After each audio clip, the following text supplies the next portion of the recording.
women do not date out of their race enough. And God, please release my sisters from the shackle of only dating black men. I feel like it's time for us to explore our options. It's way more of life to see, way more experiences to have.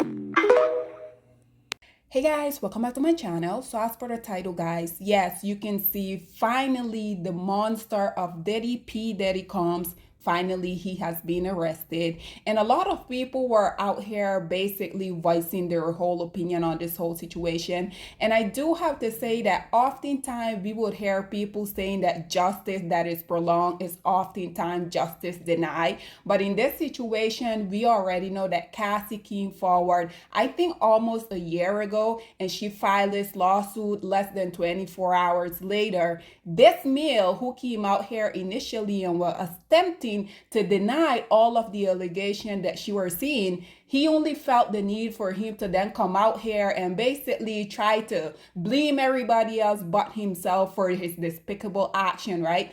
Only once that video was released of him brutally attacking Cassie was when he decided, I'm going to come out here and try to do damage control. And like I said, these males, this is precisely why they're not made to be in leadership position, because every opportunity that they get, they're gonna abuse that. They're gonna abuse the person that they're in relationship with. And like I said, a lot of people they're finally gonna get justice, because we already know this male literally throughout his entire career, there has been allegation of his artists, of people like Cassie, where he was in relationship with, of one of his former baby mama, Kim Porter, where just magically she was off of this earth. Also, a lot of people has came out and say that he had something to do with it. Now that he has been arrested, this document has been unsealed. I'm pretty sure that we're going to slowly but surely find out even more dark, disgusting thing about this male.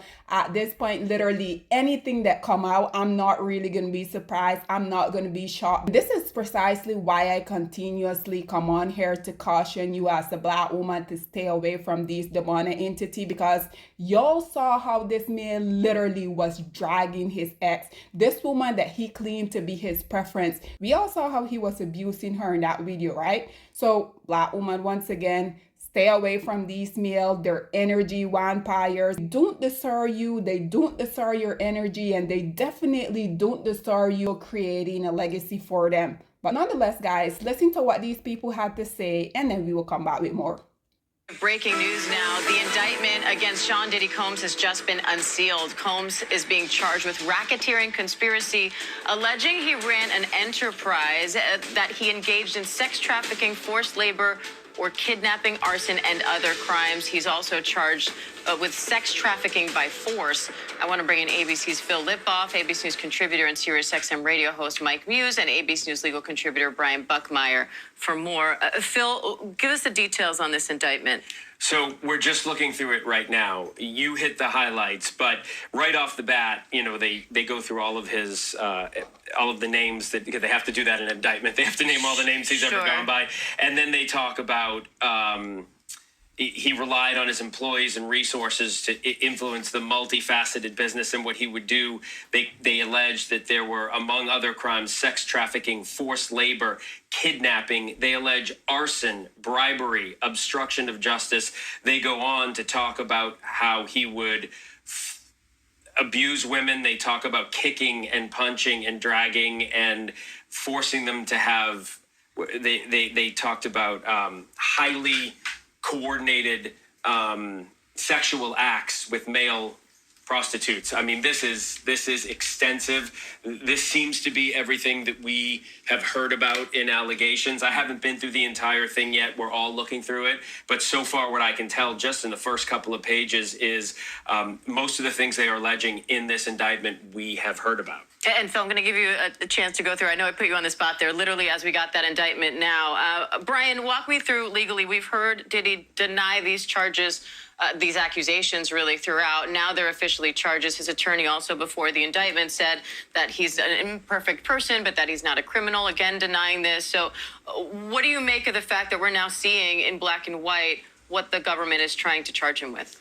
Yeah, so Diana, it makes it a lot more interesting as to how to dissect this case. We have 3 charges. We have a racketeering charge, or what we also hear as RICO. The second count being, as Phil articulated, what we all thought might be there, the sex trafficking through force, fraud, or coercion, and then, of course, the transportation of prostitution. Now, those are the first initial charges. There could be more coming down the line, depending on how this investigation goes, but this is what we know so far. When it comes to these charges, we're looking at life in prison as a maximum for at least the second count and potentially the first as well.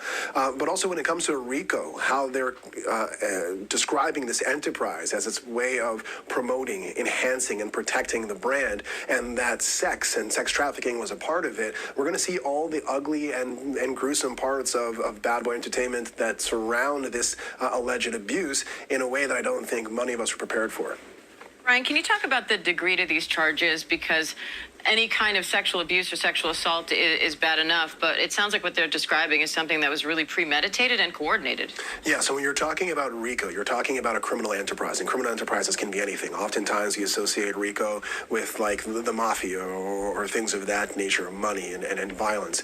This seems to be more in line to, if you want to draw a comparison, to that of R. Kelly, where there was an organization within the music industry that kind of was part and parcel. They interacted with each other in a way that you couldn't see where the music started and the alleged abuse ended. That it's almost the trafficking and transporting of women for the pleasure, for increasing the brand, for potentially even, hey, we want to get a new artist, so you know what, we're going to traffic this girl that he might be interested in a way of attracting and keeping this artist in a way to grow the brand and make money off of it. They are alleging that it is so intertwined that it's almost business as usual to do this trafficking and transporting, and at least that's what I'm reading from the initial allegations in this indictment.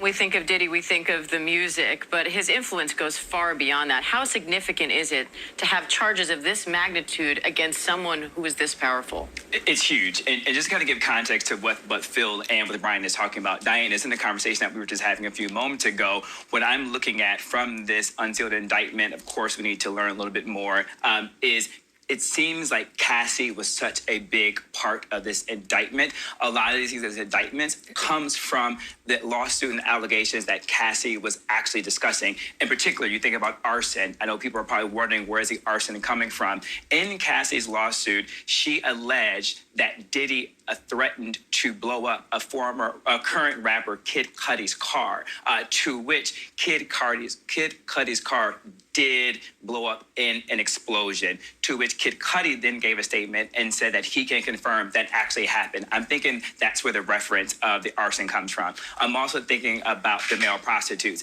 Cassie alleges that during that time, Diddy would force her to look on the internet to solicit male prostitutes in order to engage in sexual activities. I'm assuming that is where the male prostitute dynamic is coming from. In terms of kidnapping, Cassie also has alleged in her lawsuit the forceful nature to which Sean Combs would remove her from events, from social settings, from gatherings, and keep her in housing in order to perform these activities. When it comes to the idea of the enterprise, to kind of translate that to what Brian Buckmeyer just said so eloquently, culturally, what Diddy was.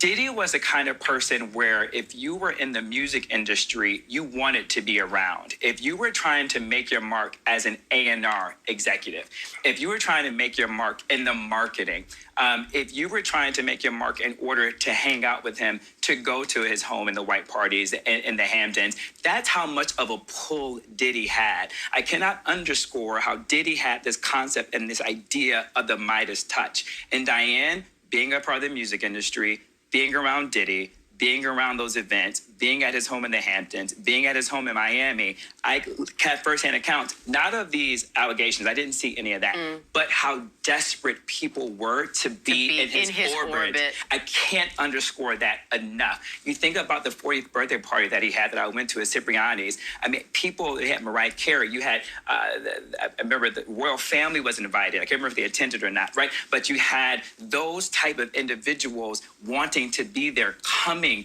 You think about Diddy runs the city with marathons. This is the type of influence and pull that he had. And so when I think about the racketeering and the enterprise dynamic, it's just about people who wanted to be near him and who was willing to do anything for Diddy to give them affirmation and recognition. And Phil, as you're going through that indictment, what is that anything? What sticks out to you? Well, I mean, Mike laid it out. I just want to touch on one thing that you didn't, and this is the violence toward women. In this one section, it says, on multiple occasions from 2009 on, Combs assaulted women, among other things, striking, punching, dragging, throwing objects, and kicking them. These assaults at times were witnessed, and then they go into the 2016 video that we saw of Cassie. So you're right, a lot of this stems from Cassie's allegations, but you see, I mean, they've got it laid out there. And then, Phil, to what you just mentioned, too, in terms of the physical violence, not only is Cassie a part of this, but also, too, the recent lawsuit that we saw from former Danny Kaine group member Dawn Richard. Dawn Richard also says she witnessed these violent acts, too, as well.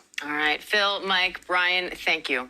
So there we have it once again. This male being exposed for the dirty filth that he is. And at this point, I'm pretty sure all of the people that he has done so wrong, the ones that are still here to see it in this day and age, because we already know that this male also, he himself had said continuously that he had this thing where people just magically go missing, right? Nonetheless, guys, this is all that I have to say on this whole predicament, but I would love to hear what you guys have to say about this demonic entity finally being arrested. These charges were brought by the federal authorities, so we know for a fact that this male, he's not going to just go in the jail, but he's going to go under, which is precisely where he belongs. Guys, I would love to hear what you guys have to say in this whole predicament. What are your thoughts and opinion are? Please get in the comment section down below, and I'll see you guys in my next one. Bye, guys.